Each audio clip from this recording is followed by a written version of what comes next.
Hey, what's up guys, it's Moplox, and I'm sorry that I haven't been doing any videos for the past week. The reason for that is I've been on vacation with my friend Corin, who came down to visit me all the way from Missouri. He and I have known each other in the game for quite some time now, so we figured we'd meet up and just hang out as friends in real life, and it was a fun time, but I just wanted to cover that and tell you guys that that's where I've been.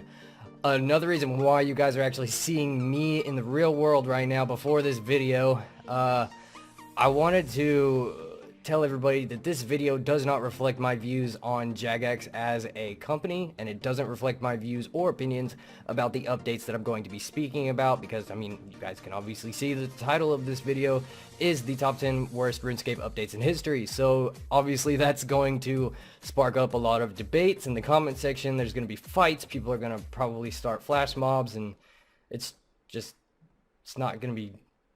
It's probably, the comments are going to be the worst part about this video. Another thing I wanted to talk about is, yes, I am 100% confirmed a ginger by this new webcam that I'm using right now. And also, if you guys want to get one of these really cool RuneScape shirts, I'll leave a link down in the description to Jagex's merch store, where you can find it there if you guys didn't know about their store that they have.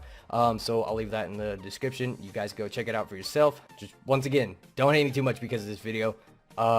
I actually like some of the updates that I'm going to be talking about in here. I'm not going to tell you which ones for the sake of arguing, but yeah, don't hate me. I hope you guys enjoy. Number 10, RuneSpan. Released into the game on April 30th of the year 2012, this safe minigame was seen by the majority of the RuneScape community as the downfall to the runecrafting skill when it came to feeling a sense of achievement for those players that actually accomplished 99 runecrafting the hard way before RuneSpan ever came along.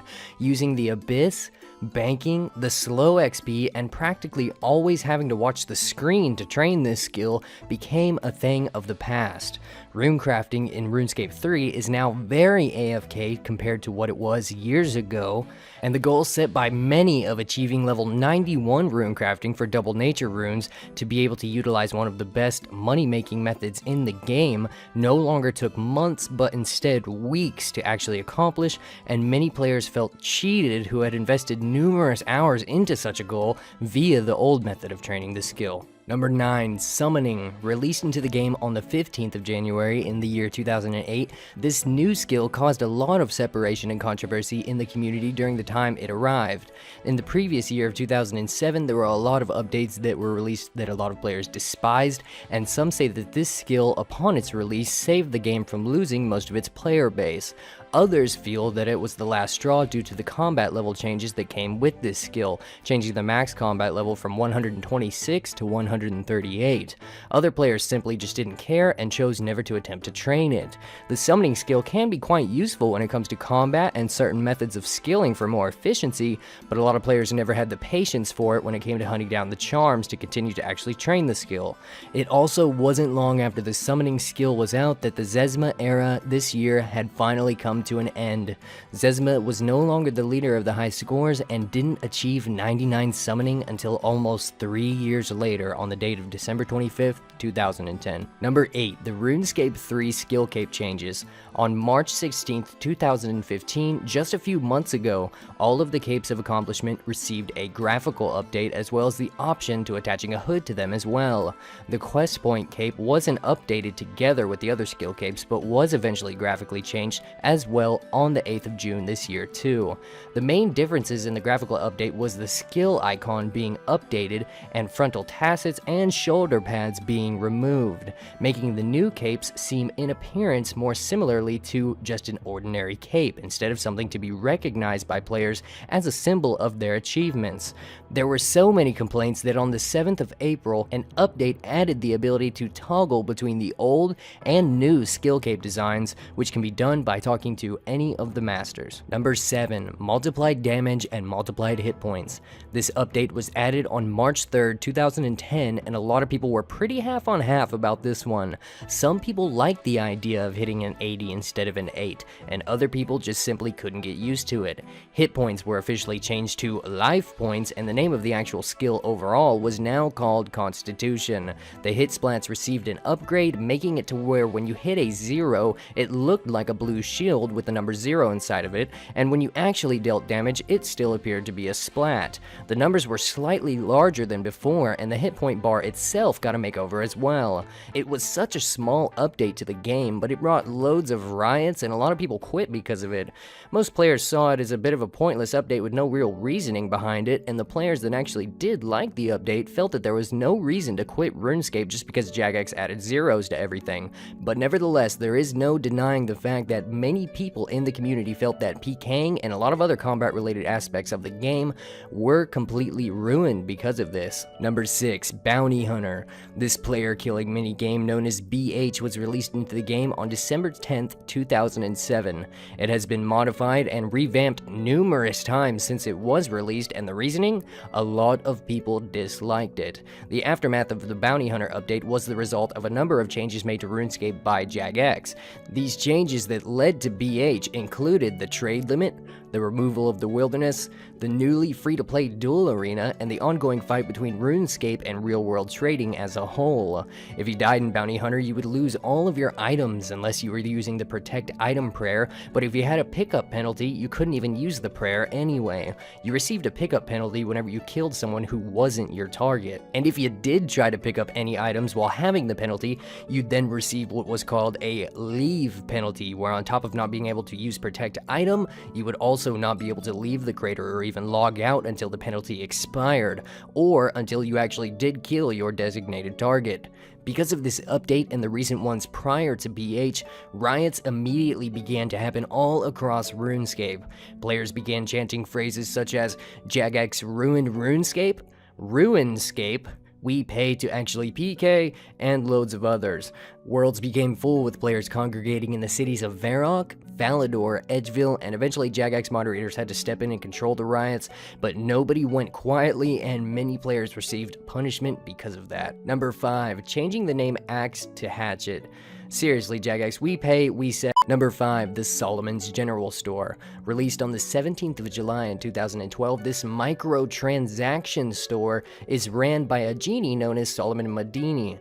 The store basically sells a variety of unique personalizations and items that is applied to the player avatar in the form of a cosmetic override, or otherwise enhances gameplay in many different ways. During the next year, on September 3rd of 2013, the store was merged with the members' loyalty program, allowing certain items from both stores to be purchased with each other's currency. The store itself caused a great deal of controversy at launch, as the items are only obtained by using real-world money. Many players voiced their concerns over further microtransactions following the installment of the Squill of Fortune in the earlier year. The store only offers purely cosmetic merchandise, unlike the Squill of Fortune. However, there were a lot of players who were angry simply because they had been around in the previous years in the past when RuneScape received all sorts of bad updates, with the reasoning behind them being to combat against real-world trading, which in some players' opinions was exactly what the Solomon's General Store is today. Don't get me wrong, many players absolutely love the Solomon General Store today, but that might just be because everyone else who disliked it has long quit since its release a few years ago. Number 4, the Squill of Fortune. Known as SOF, this daily activity was introduced into the game on the 28th of February in 2012. The idea of the game was pretty simple. Free players received 1 spin a day and members received 2. If a free player received a member's item from the wheel, then they would have to pay for membership to actually be able to claim it. The rewards included armor, weapons, XP lamps, coins, and all different kinds of equipment.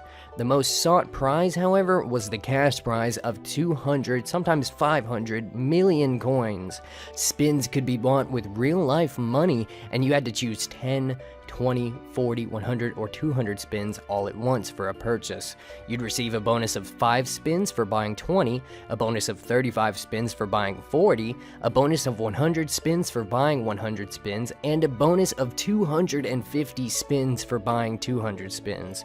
A maximum of $200 can be spent a day when buying spins, and bought spins would expire after not being used for 6 months. And there was also a second cap of $500 $200 US a week, so even if you did spend $200 every single day, you wouldn't be able to actually spend $1,400 each week. The problem with the Square of Fortune back then, and even now, is that there's still loads of controversy over it due to some players believing that it's nothing more than a form of real-world trading. However, Jagex's official stance on the rule is that real-world trading is only an offense when it involves a third party.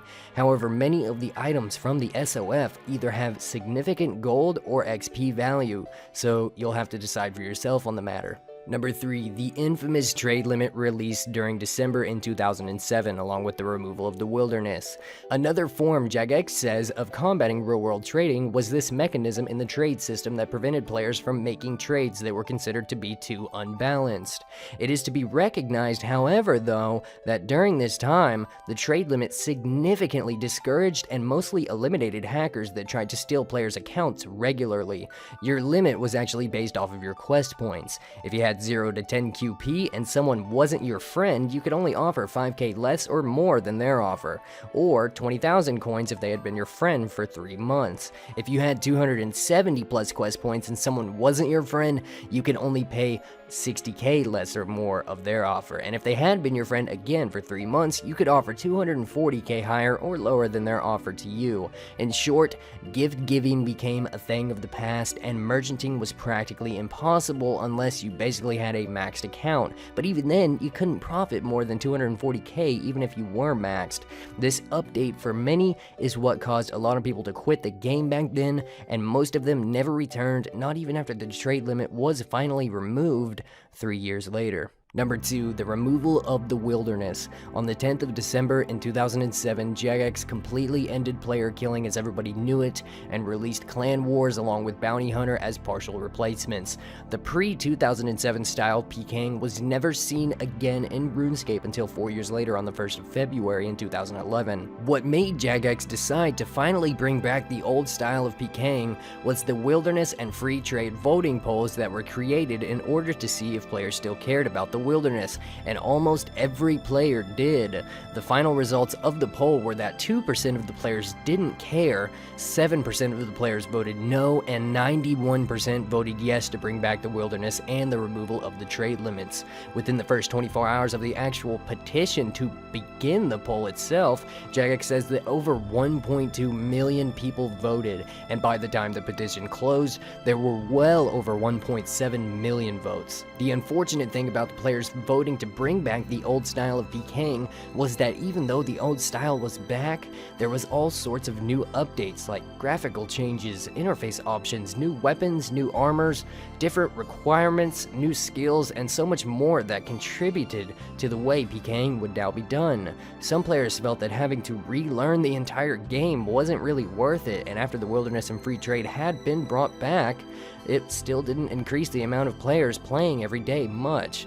The first update to remove the wilderness back in 2007 will always be one of the most controversial updates of all time throughout the game's history, and it will always be to some players the day that RuneScape officially died. Number 1, the evolution of combat. Released into the game on the 20th of November in 2012, this update was perhaps the largest, controversial, and community-splitting update the game has ever seen that still causes brutal and verbal arguments between players still to this day. RuneScape's combat system was completely reworked, and the evolution brought a variety of new content including powerful abilities, dual-wielding weapons, and new magic and ranged equipment, and new prayers. In addition, the combat triangle has been massively rebalanced. Monsters have new attacks, and the combat level formula has been completely revised, having players going from being a maxed 138 combat level to a shocking level 200. The formula was later reverted, however, to a modified version of the original. Jagex released EOC for many reasons, some of which were to balance out the combat triangle due to melee being much more powerful in most cases when being compared to ranged and magic, to make the combat system more interactive and exciting for everyone, to refocus combat to be more about player skill, and to encourage a variety in new combat equipment. Many players, however, protested against this because due to the revolutionary change it would make, fearing it would make the game lose its culture and tradition. Riots occurred, people quit, and the game became completely unrecognizable to some. Some people actually liked the update, and some people actually played both, but player counts did decrease more than they rose, and 3 years later, the decision of this update unfortunately still divides the community in ways I've never seen on any online multiplayer game in my life. Thanks for watching, guys. I tried my best to report the facts only, but there was some cases where I just couldn't. Once again, this video doesn't reflect my views on Jagex as a company, and I'm not saying which updates I liked or disliked for the sake of argument on the channel, but people have been wanting me to do this video for quite some time, and I figured it was finally time to tackle it. If you guys enjoyed this video or completely hated it, then definitely let me know by either liking or disliking it, and I will talk to you guys later. Have a good day or night, everybody, wherever you're at in the world.